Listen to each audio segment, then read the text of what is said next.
20 years ago, MTN Nigeria rolled its GSM network in the largest economy on the African continent.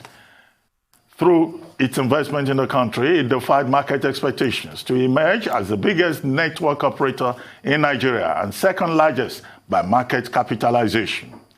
As of December 31, 2020, MTN Nigeria had 76.5 mobile subscribers and 32.6 million data subscribers, making it the largest network in Africa and the biggest contributor to the MTN group. The company reported revenues of 1.346 trillion naira, a profit before tax of 298 billion naira, and an income tax of 93.6 billion naira. However, the dominant network operator's foray in the Nigerian market has been anything but easy. It has had to contend with a challenging macroeconomic environment, stiff regulations, and was slapped with a record-breaking $5.2 billion fine by the federal government in 2015.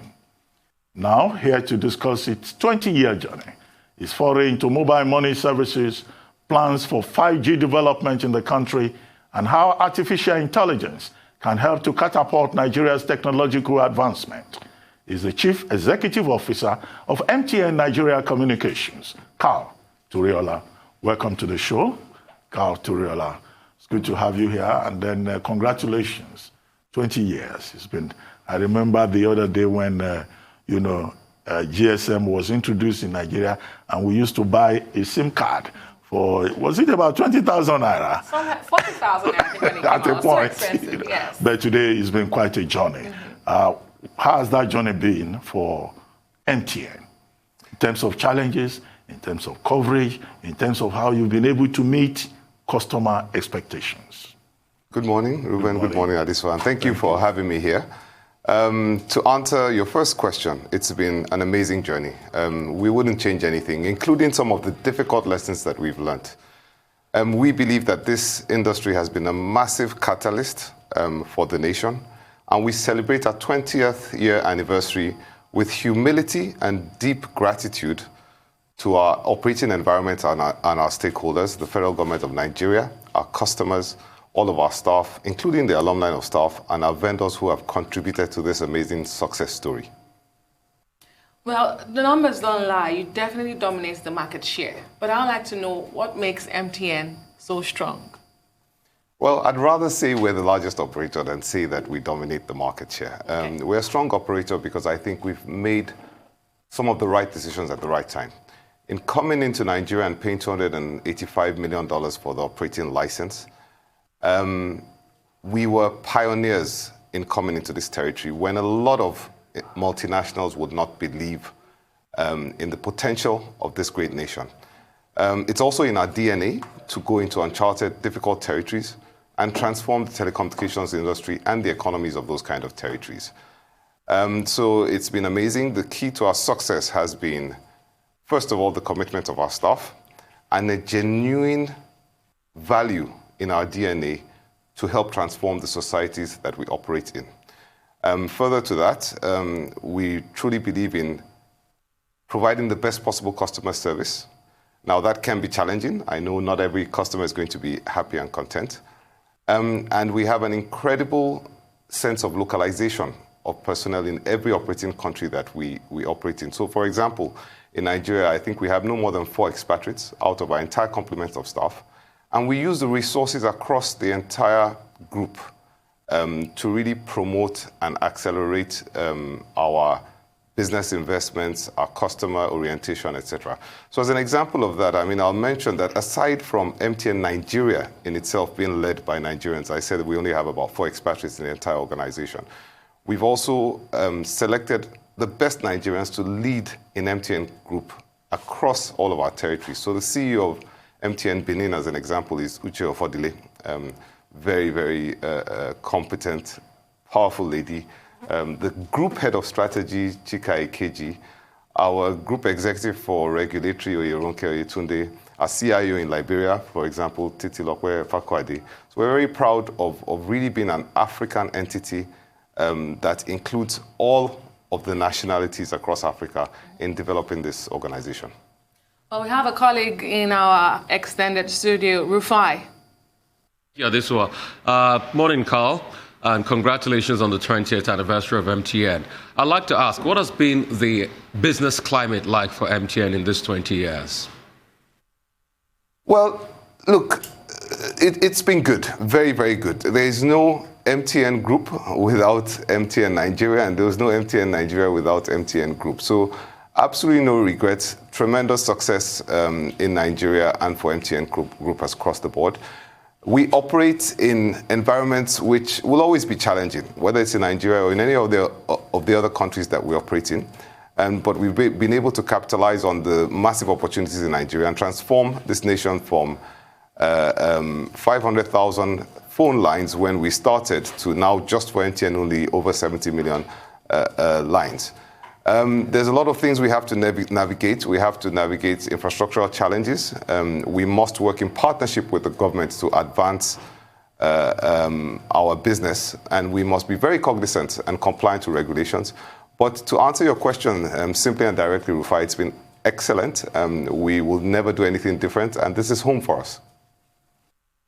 Well, let's talk about, challenges in terms of relationship with the regulator, and also challenges in terms of coverage. I'm sure there are parts of Nigeria that MTN has not been able to reach, particularly in the rural areas. So what's the scope of your coverage? What are the challenges you face with the regulators? And, this transition from 2G to 3G to 4G to 5G, I know people who have expressed difficulties, even having to, upgrade from 3G to 4G. Why should that be the case?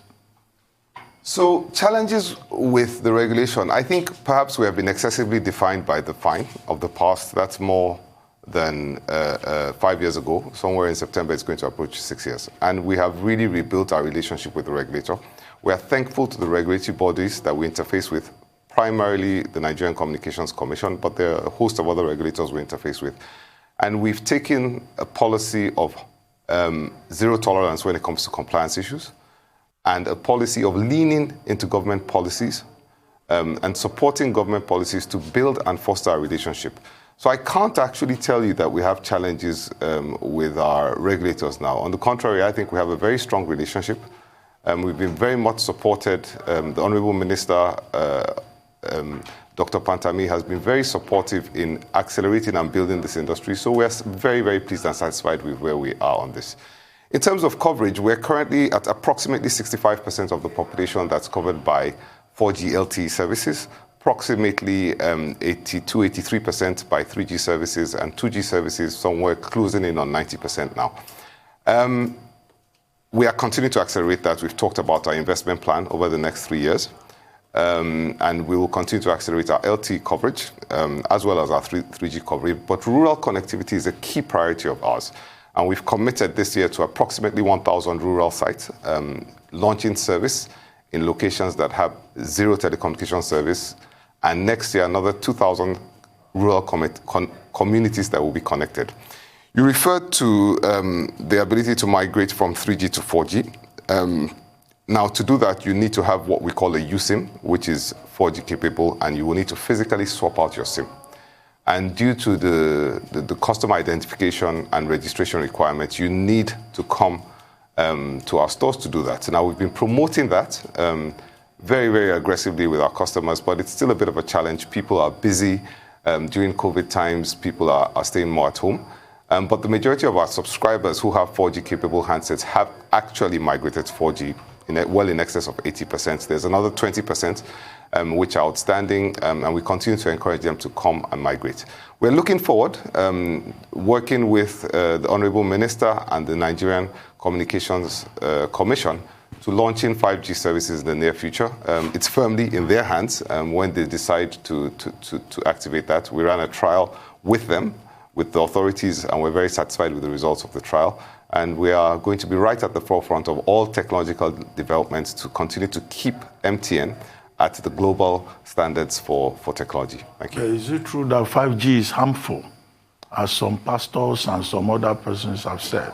Now, I'm a telecommunications professional. I started as an engineer. and RF. My thesis was on RF engineering. Let me answer it to you this way. If 5G is launched, if I could put a base station on top of my house, I would. Absolutely not. You get more radiation from the TV screens and the computer screens in front of you than you do from a 5G network. So I say this confidently, absolutely not. The radio frequencies are pretty much the same as all the ones that we're currently using. There's really no difference whatsoever. So the pastors are wrong? I would say authoritatively, yes, they are wrong. Okay, so now that we've gotten that out of the way, I also like to talk about infrastructure. 2 decades after, where do you continue to see the challenges? Because I presume infrastructure challenges will still pose some backlog, some setbacks. So what has it been like for MTN? Where are those challenges still coming up from? We're operating in an emerging economy, which means there's a lot of evolution of infrastructure, road construction, home construction, etc. We also all know about the power challenges which are gradually being addressed in the nation, and these are always going to affect us. But for us, look, this is just normal. Like I said, it's in our DNA to go into challenging markets. So we don't complain about the infrastructure. It's part of the operating environment. It's part of the nation's, not just Nigeria, that we operate in. We think that's our responsibility to take on those challenges and make sure we deliver a good quality of service to Nigerians. I sat outside here while waiting to be welcomed into this room, and I tested our 4G network, and not to beat our chest, and I can't promise you that you'll have this experience everywhere across the country, but I encourage you to test it as well. If you have a 4G plus capable handset with carrier aggregation. I actually tested on speed test and I got over 100 megabits per second. I'm very proud of that because there are a lot of first world countries that you go to that you struggle to get those kind of speeds. Now, I will be very transparent in saying you won't get that in every single location. It depends on a variety of factors, strength of your coverage, the load on the particular cell, but I think that's really impressive. Rufai. I mean, Karl, when you said a lot of first world countries, you will get that kind of speed. I don't know, for some weird reason, England came to my head, not saying anything. But real quickly, I want to talk about evolution, the evolution to data now. I'm sure if you check your books in 2003, 2004, it will largely be dominated by voice. But now data will dominate your book. And when you see your numbers come out, it's always about data. I mean, how has this been like for you, the shift? And let's talk about things like the area of money, mobile money, and what MTN is doing in that space. So look, I want to first re-emphasize our gratitude to the entire community that we operate in, whether it's the federal government of Nigeria or our customers for taking us this far and walking this journey on transformation from voice to data in Nigeria. You're right, data is the main source of revenue growth at this point in time, not just for MTN Nigeria, but for most operations across the world. However, voice still plays a very, very significant part. Over 60% of our revenue is generated by voice. Only approximately 49% of our customers have smartphones, which are data-capable handsets. And so there's still a significant reliance on voice, but without a doubt, over the next few years, with well over closing on 30% of our revenue coming from data, you'll see that invert, where data now becomes the primary source of revenue, and voice starts to decline. We are actively walking that journey with our customers, making the facilitation of migration from voice to data as seamless as possible.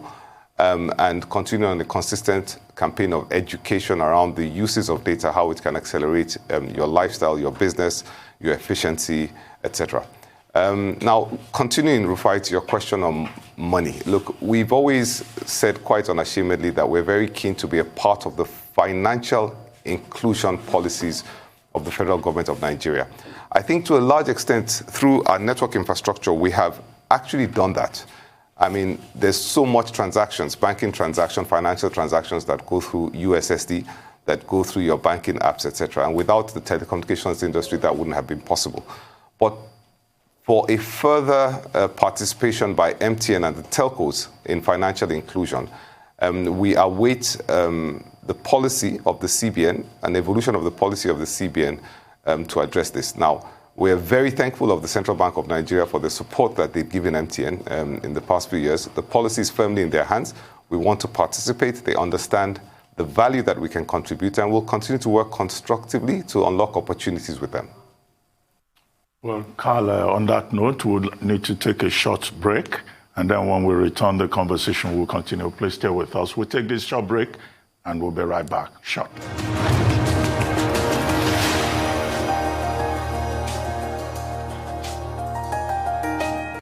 Welcome back to the Morning Show here on the Arise News channel. Our guest is still the Chief Executive Officer of MTN Nigeria Communications, Karl Toriola. MTN is celebrating its 28th anniversary. Well, Karl, before we went on break, I wanted to bring up other questions. I asked you earlier on about the regulatory environment, and you were full of praise for the regulators. But specifically, at some point, there was that 5.6 billion fine. Most recently, there was the ban on the, or if you like, suspension of the sale of SIM cards for about 4 months. How did all of that, affect business? What is the impact on revenue? And how did you manage to cope? So I tried to suggest that MTN should not be defined by the $5.1 billion fine. We successfully engaged with the government and brought that to a closure, and it's way past behind us. We fully paid the final agreed sum on the fine. We've listed by introduction on the stock exchange, which was part of the agreement, and we've rebuilt our relationships. And we also redefined ourselves to take compliance to government regulatory policies as non-negotiable. And beyond that, we have taken a position of leaning into government policies and reasserting MTN as a Nigerian entity. And there's a few announcements that have come out of recent, which really have reaffirmed that. His Excellency, the President, has approved our participation in the rehabilitation of the Enugu-Onitsha Expressway, approximately 110 kilometers. So we're going to participate in that rehabilitation within certain guidelines and framework. We've contributed to CACOVID, 3 billion naira. We've committed to, of which half has been paid, to support the nation for both issues around CACOVID and security.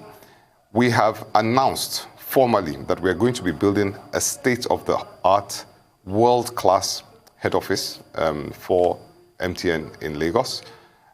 So that's probably a 3-4 year program. And we've continued in multiple other facets to really reaffirm our commitment along deepen our roots even further in Nigeria to this nation. In terms, the second part of your question, I believe, was around the NIN registration. This was a federal government policy announced by the directive of the Honorable Minister of Digital Economy and Communications. And actually, surprisingly, my view is that this is actually going to help the industry. Why is it going to help the industry? It gives an unequivocal standard by which you can identify your customers. So if a customer is registered on the National Identity Database and issued a NIN number, there's no dispute as to the validity of that customer's identity and registration. And since we can only issue a SIM with an associated NIN number, which needs to be verified by the NIMC, National Identity Management Commission, the whole issue which arose as a result of the fine disappears. And actually it protects the industry, on one hand. Second, it helps the nation to accelerate identification of its customer, which can assist in so many different facets. One of them is in resource distribution. Second one is in financial inclusion. And as I said, protection of the telecommunications industry. So I wouldn't say, you will see from our half-year results, I wouldn't say that it has affected our business at all. Our subscriber numbers have dropped, but a lot of those subscribers were probably subscribers that were using the services on a temporary basis or shopping from one promotion to the other. But our overall revenue performance has been very strong, and you'll see that in our half-year results. There was this ban on the sale of SIM cards for 4 months. Was that linked actually to the NIN? Yes. Okay, and you are admitting that MTN is making so much money that even if you are, suspended from sale of SIM cards for 4 months, it will make no difference. No, I wouldn't say it would make no difference. If we had been connecting subscribers at the pace that we were before without the NIN registration, we would have done even better. But the impact is muted, and I think it's a little sacrifice to make towards the security, the identification of people across the nation. And we're more than happy to do that. And also happy to participate in this economy as a whole. Look, since inception, MTN has contributed over 2.2 trillion naira in taxes. We've invested well over 25 billion naira in our foundation. So we're pleased to support these kind of policies for the advancement of the nation. Well, you talk about your commitment to Nigeria, especially in participating in the RITC scheme, the Road Infrastructure Tax Credit Scheme, in building the bridges. You mentioned Enugu. But on the other hand, it would seem as if your branding and marketing campaigns have reduced in Nigeria. Can you explain what exactly is going on there? Is that true? Is that a true picture? Did you reduce your branding and marketing campaigns in the country, and why did you do so? I would say we didn't reduce it. We took a step back to reformulate our strategies around branding and communications. And if you see campaigns like We Move, and there's a whole host of them that you're going to see in the coming months, you'll notice that there's a shift really to identify with the challenges of the average Nigerian and how Nigerians have the resilience to rise to these kind of challenges. So we were reformulating, redesigning the manner in which we talk to customers and not at customers. We were shifting our communication to really be more Nigerian-centric and to really communicate how our industry, and MTN in specific, can enable you with, as we call it in Nigeria, your hustle. Rufai. Much for that, Karl. Real quickly, I want to go to 3 things. So I'll start from artificial intelligence. Artificial intelligence definitely will shape the world. That's the future. What is MTN doing in that space as regards the big push on artificial intelligence? Secondly, I'd like to know, how did the resolution, of that USSD debacle happen, between the banks and the telcos and the likes? I mean, how did you guys sort that out? And I'd also like to know some of the things you have been doing as regards your MTN Foundation, to ameliorate not just COVID challenges and some other health challenges in the country. Well, I said that, Karl, we have just about 4 minutes to go.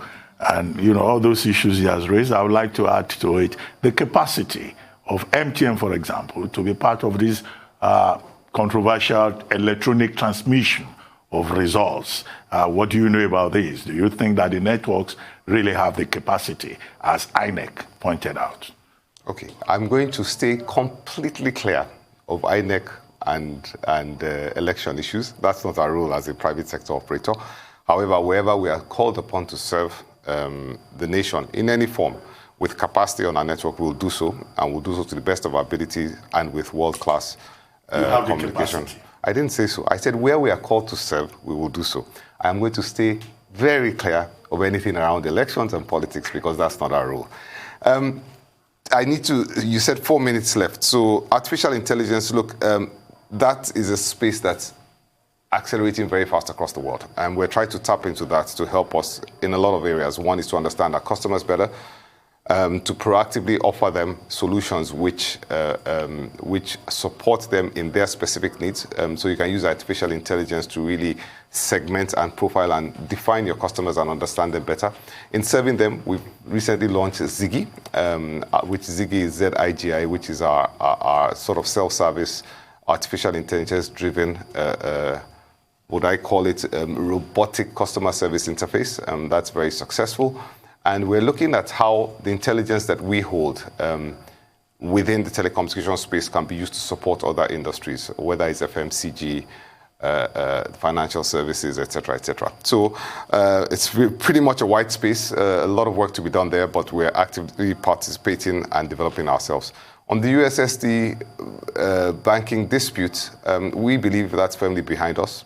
As a result of the intervention of the Honorable Minister, the Executive Vice Chairman of the NCC, and the Governor of the Central Bank, an agreement was reached, a framework of an agreement was reached on how customers would be managed in terms of USSD charges and how MTN can be compensated for the capacity on our network, which is consumed by USSD. That framework not only addresses new transactions, but also the historical depth. And we think that's firmly behind us, and we're now moving on to other things. Well, I hear you're throwing out some cars for customers, subscribers, maybe throwing some private jets in there to celebrate 20. We wish. I'm just joking. We wish. No, but we have a party. You will be invited to a special press stakeholder event. But no, we are really celebrating our 20th anniversary with absolute humility and appreciation to our customers. We are happy to have reached this milestone, and we're happy with our contributions to the nation. And part of that joy, spreading the joy, is 20 Honda CR-Vs, which customers will win. And to our alumni, to our vendor ecosystem, we've also celebrated with them, and of course with our staff who have brought us to this great milestone. Thank you, Karl Toriola, for joining us. And all the best with the 20th anniversary. Thank you very much. Always a pleasure to be here. You're welcome.